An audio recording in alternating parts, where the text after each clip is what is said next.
Hi, welcome back. This is one of our last segments of the day, and who we're going to speak to today is Anodea Judith, the author of our upcoming book, Goddess, Blessed Reunions with the Feminine Face of the Divine. So let me just tell you a little bit about Anodea because she's pretty incredible.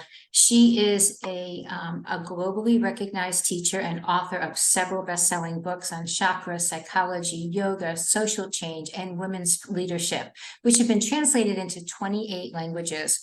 Anodea is the founder and director of the teaching organization SacredStories, a member of the Evolutionary Leadership Council, and has been called a prophet for our time. And Anodea is again the author of our upcoming book, Goddess, which has a call for stories through the end of October. So if you have a goddess story, go to our website, SacredStories.com, and submit a story for Anodea's book. So welcome, Anodea. Thank you, Ariel. Really delighted to be here and talking about this today. It's one of my absolute favorite topics. So this will be fun. So let's just start off with you telling us who the goddess is. The goddess is the feminine face of the divine. She is life itself. She is the blossoming of the flowers in the springtime. She's the rain coming down. She's the fertile earth. She is curves and sensuous and joy and laughter. She is the process of renewal, the cycle of life, birth, life, death, and rebirth. She is in everything. She is in the trees, the rocks, the forests, the animals. She's in you and me. She is the immanent presence of the divine. I love that. I absolutely love it. I smile when you talk about her. And I think that's just because she's so joyful.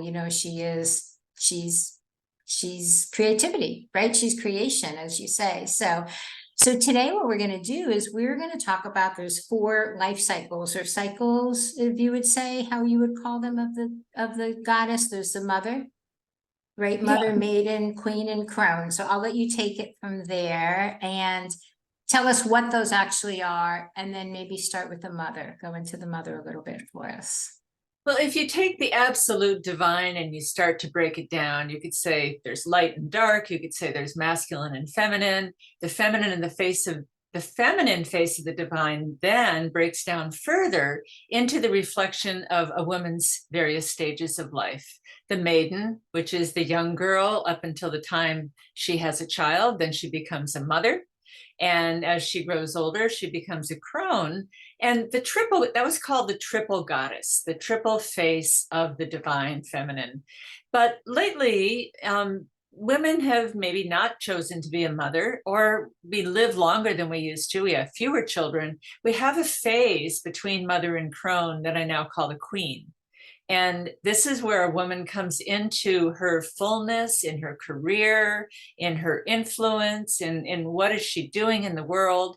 And so now we've added a 4th, the queen aspect. So I'll talk about all 4 of those. Wonderful. So in the book, which is upcoming, but in the book, you start with the mother. Tell us why you start with the mother, and then tell us one of the stories of one of the mother goddesses. Well, I start with the mother because she was the first thing we ever knew. She was the mother of us all. That's the first thing we know in life. We come from a mother, we're focused on the mother. And when humanity was very young, what I call infants in the primal garden, we were birthed from the womb of nature, and Mother Earth was everything we knew. She was all. So if we go back into archaeology, we find that it was universal that they worshipped a mother. We found over 30,000 figures of clay all across Europe and Asia that say they worshipped a mother goddess. So this is where humanity began. This is where we all begin. This is the portal that we come through. And if we are going to rebirth a new world, we need a mother to do it with. So that's why I started with her. Wonderful. So each of these phases of life, there's different goddesses associated, right? That's right. With the overarching goddess archetype. So tell us one of the mother goddesses. Tell us her mythology. Yeah. Well, we should start with Gaia, which the Greeks called gaia, the word from which we get geology and geode and anything having to do with the earth. And she was the living earth. But in the very beginning, back when all these myths started and they were telling the stories of how creation came into existence, back when all that was being divided into light and dark and heaven and earth, out of that chaos came the condensation that came into Gaia, the home we now call Earth.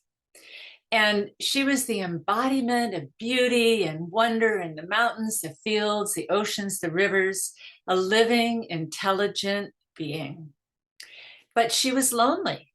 And so she gave birth to Uranus, the god of the sky, because he could surround her completely with his embrace. And united as the primordial couple, they gave birth to many creatures, great and small, including the race of the gods, the first gods, the oldest gods in Greeks called the Titans, and then the Olympians, and all the gods and goddesses of classical Greece. So she was there before the heavens were there. But as time passed, Uranus grew rather jealous of, what she was producing. He was wanted to be a domineering god. And he felt that her offspring might challenge his power. Now, some say she hid all the children in her womb. Some say he sent them there to get rid of them. Regardless, though, her womb grew so heavy with life that she set a plan to set her children free. She crafted a sickle from stone, and she castrated Uranus, and his blood fell into the sea, which gave birth to more goddesses. But then she mated with her son, Kronos, which means time. And over time, she and her son gave us all the parts of life, all the aspects, the plants, the animals, the birds, the beads, the fish, everything that we have today, because she is mother of us all. That's such an awesome story. I just love the mythology of the stories. Before we move on to the crone, tell us what purpose these stories serve, though. Why do we have these stories? Is there truth in these stories? Are they symbolic? Well, once upon a time, before we had science to explain things, myths gave reason for being. They gave people a compass, a moral compass to guide their lives by. And these stories explained what we couldn't explain. Then when we came into the scientific era and had stories, had science to explain things, we dropped them and everything was just a myth. And that's even a word we say for a lie. Oh, that's just a myth. But we've lost something vital in these stories because they gave us meaning. Science tells us the how and why, but science tells us the how and what, but it doesn't tell us the why. Myths tell us the why. And so they personify it. They bring it into our personal lives. I like that. I like that a lot. Okay, well, let's move on to the crone. Let's go from the mother to the crone.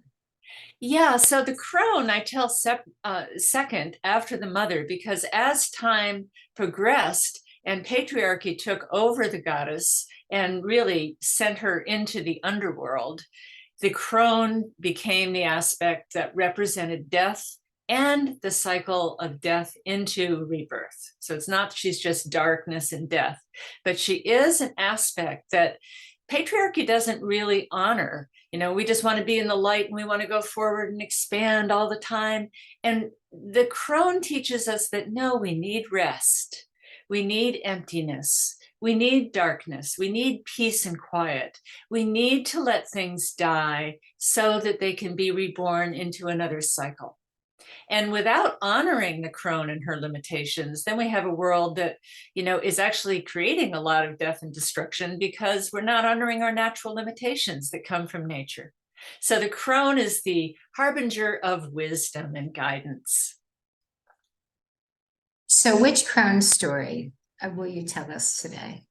Well, I want to talk about Hecate. She's one of my favorites. She is the Greek goddess of the crossroads, and she stands at the crossroads with her torch and with her baying hounds, and she was worshipped by travelers everywhere. And so if you are at a place in your life where you don't know which way to turn, where you're confused about a decision, should I do this or do that, Hecate is the one you want to go to.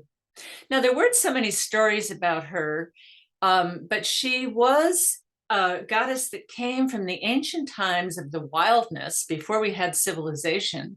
And she was a goddess of the city. So she was at the city gates and at doorways and entranceways and secret passages. And she was the one that held the keys between the world. She was the one that could go to the above world and to the underworld. So she could guide souls in their passage into death, and then she could guide souls into their passage of rebirth. The main story about her is when Demeter's daughter was abducted into the underworld, which is a whole nother mother story. No, Demeter didn't know what happened. And when she's searching for her daughter, Hecate is the one that says, well, I heard her cry. I didn't see her, but I heard her cry. And I think you should look for her in the underworld because I think something happened to her. And Demeter was the one that really had connection with all the other gods and said, look for her in the underworld, but ask Helios because he sees everything and he can probably tell you what happened. Wow. Wow. You know what? It's interesting because in the book you go into Demeter's story too, right? So in the upcoming Yes, I do. book Goddess, we get it all. So today we're just getting a taste of the different goddesses. So then there's the maiden. Let's move to the maiden. Tell us about The her. maiden is the rebirth of the goddess. And even though the goddess was struck down, her temples were destroyed, her statues were beheaded, even though it was got to the point where culture didn't even know there ever was a goddess. We talk about the world's major religions all with a he, as if the goddess never existed. She didn't die because she's internal. She's eternal. And she is internal as well, though. And right now we see a resurgence of the goddess in the world. You know, women are rising up. They are celebrating in their living rooms. They're conducting ceremonies and rituals in parks, and they're beating her drums again, and they're singing her praises, and they're doing her ceremonies. And she is coming alive again. So this is the maiden's rebirth. She's the young woman. She's full of freshness and promise and beauty. She hasn't been sullied by life yet. She has a fresh perspective and she has a power to her. The maiden was actually the virgin, and the virgin did not mean a woman who had never had sex. It had nothing to do with sex. It was a woman who had not given herself yet in marriage or motherhood. So it was a woman who belonged to herself. So the maiden I want to talk about is Sarasvati. She's the Hindu goddess and patroness of the arts, patroness of the 64 arts, which included astronomy and history and writing and drama and singing and painting and all the arts. And it was said she was the partner to Brahma, and that Brahma and Sarasvati were the creator gods. Brahma breathed existence out of his breath, and Sarasvati turned it into art and made it beautiful. So she's a river goddess named after a river. Her name means purity. And in the river, it was said that she got her inspiration from heaven that would flow down into the artist and then flow out through the artist. So in one of her myths, there was a Brahmin scholar, very studious, whose wife gave birth to a son. And the son grew up and was very kind-hearted, but he was pretty stupid. Too stupid to even be educated. So they gave him jobs meant for women, which is how the story is told, of, you know, chopping wood and carrying water and cooking. And one day when he went down to the river to fetch water, there was a beautiful woman that rose up out of the water, clothed in white.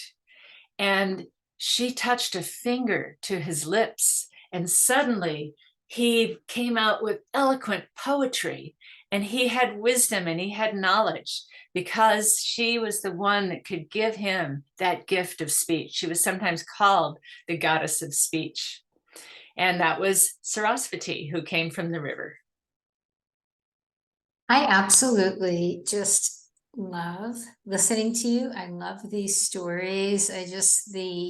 Just talking about the goddess, I feel like brings her energy stronger, right? Wouldn't you say that? The telling of her stories brings her more alive, in a real sense, you know, not just a Absolutely. figurative sense, in a real sense, right?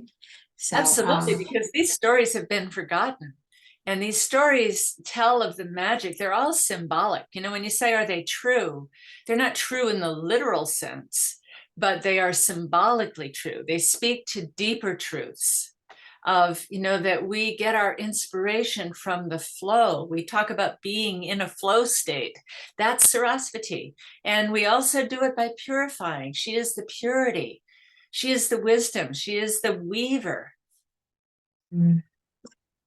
So the last stage we're going to talk about, you mentioned, is a relatively new stage, you know, more in modern times, and it's called the Queen. Tell us about the Queen, and then tell us a Queen's story. Yeah, so the Queen is that phase of a woman's life where she has great power. You know, she may run a company, she might be a CEO, she might be a speaker and speak all over the world. She's got something she's ruling over in a benevolent way. And there were ancient queens. I mean, many of the goddesses were called Queen of Heaven and Earth. Inanna was called Queen of Heaven and Earth, or Queen of the Fairies, or, you know, Hecate was Queen of the Witches. But when we look at the Queen, we look at a rulership. She wasn't necessarily married. She didn't necessarily have children. She might be married. She might have children. She might not. The idea was that she was a powerful queen who ruled over a vast empire, so to speak. So I'm going to talk about Athena, who was a Greek goddess that was at a time when patriarchy was really taking over. She was a crossover goddess. She could, in a sense, speak patriarchy. She was, you know, she was known sometimes as the goddess of war, but she was really more a goddess of peace. And she ruled over Athens. In fact, Athens was named after her because there was a contest between her and Poseidon, the god of the sea, to see who would be the patron deity of the city. And Poseidon took his trident and struck the land, and up came a salty spring. Well, he was the god of the ocean, so that's no surprise. But they can't drink the water that's salty. So they said, okay, Athena, your turn. And she gave them an olive tree. And the olive tree brings oil, it brings shade, it brings wood. They said, well, this is a gift to your people. And it's also, we hold the olive branch as a symbol of peace. So therefore, they made her the patron deity of the major city, and they named it Athens after Athena. Now, she really was a goddess of peace, because in a contest with Arachne, the spider woman goddess, she said, who's the best weaver? And Arachne said, well, I'm a better weaver than you. And she said, well, let's see. So weave a tapestry. And Arachne wove this tapestry of, the struggle between the gods and kind of the dark stuff. And Athena said, no, I'm going to weave a tapestry of peace and show you that the gods bring renewal and bring peace. And therefore, really, she was a goddess of peace. She protected the Greeks when they went to war, protected them from dying. She was a guide in the Trojan War, apparently gave them the idea for the Trojan horse. So she was a great ruler. She's the goddess of statecraft. If you were running for office, you would want to appeal to Athena. Athena, I've always resonated with Athena so much because I associate the owl with her. And yes. From being a very young girl, before I really opened to my spirituality, even maybe 10 years ago, the owl has been very important in my life. And turns out it's actually my life totem, and that's another story with spirit animals. But I always just loved the idea of Athena because I would see her with an owl, because that was one of her totems, right? Yes, that is. And that's the wisdom of the owl. That is the wisdom of wise rulership. So we said talking about these stories, or talking about the goddesses, actually brings them to life more. We can connect with them more simply by sharing their stories. But there's other ways to connect as well, right?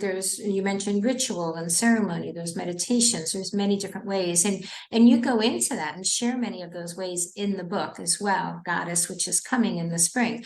But today, share with us an experience for meditation or something to help us connect more deeply or bring her more alive as well. I would love to.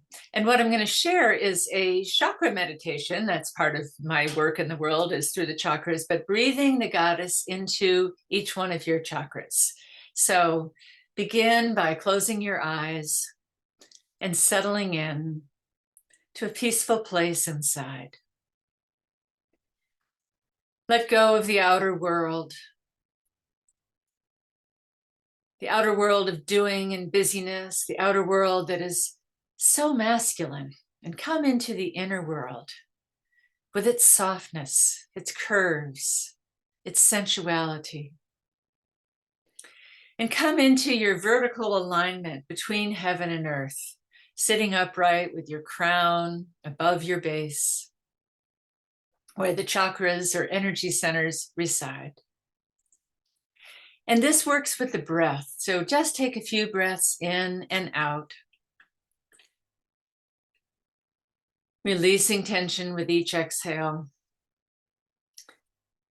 And on the next inhale, breathe in and say to yourself, I am breathing in the goddess. And just feel that feminine breath being breathed into you. And as you breathe out, say, I am breathing the goddess into the world, because she comes through you into the world.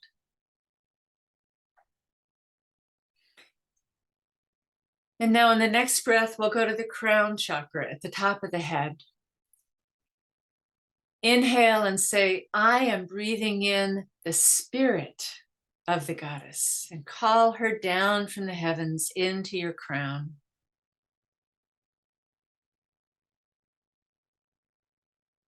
And when you breathe out, say, I am breathing out the thoughts of the goddess into the world.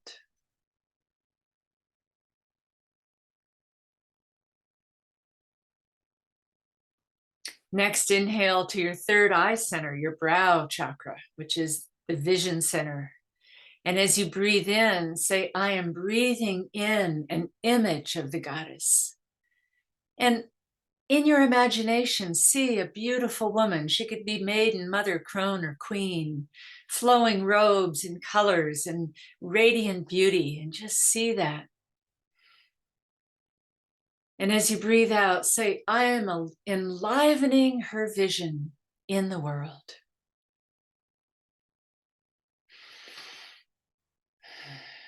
And see that happening. Next, we come into the throat chakra. So now that is the place of communication. So inhale and imagine hearing the voice of the goddess. And say, I am breathing in the voice of the goddess.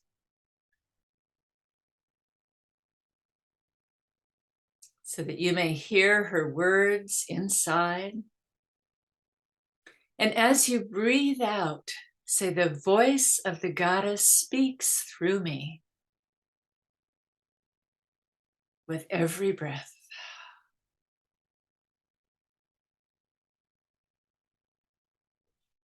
And now we move to the heart chakra, the center of love.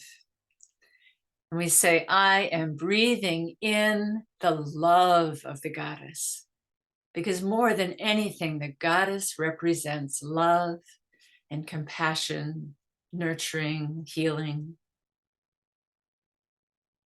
And as you breathe out, say, I am breathing my love for the goddess out into the world.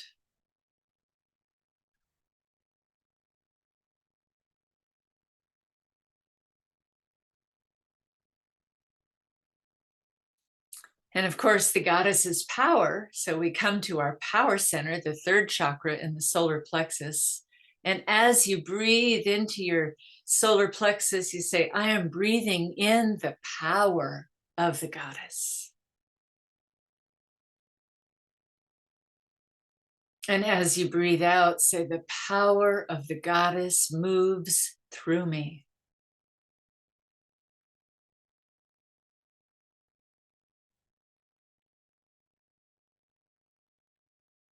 Then we come to the second chakra, which is emotions and sexuality and sensuality. And of course, the goddess represents pleasure. And so as you breathe in, say, I am breathing in the sensuality of the goddess. And as you breathe out, I move with the pleasure and sensation of the goddess.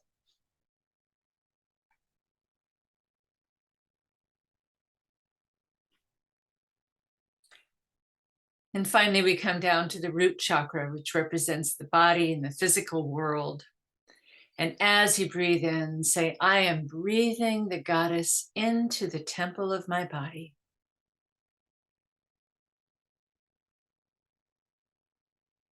And as you breathe out, you say, I am the goddess, and she dwells within me.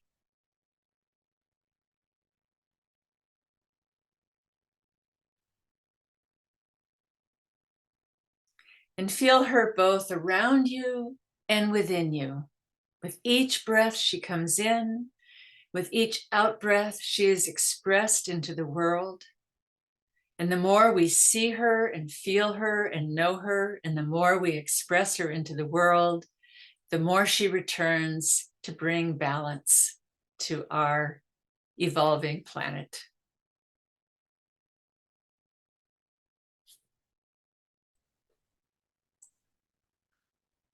Oh, that was absolutely beautiful. I have to stop doing these when I'm live with people because I'm just in another place right now and I just want to stay there. That just felt really empowering and really connected. I feel very connected on many levels.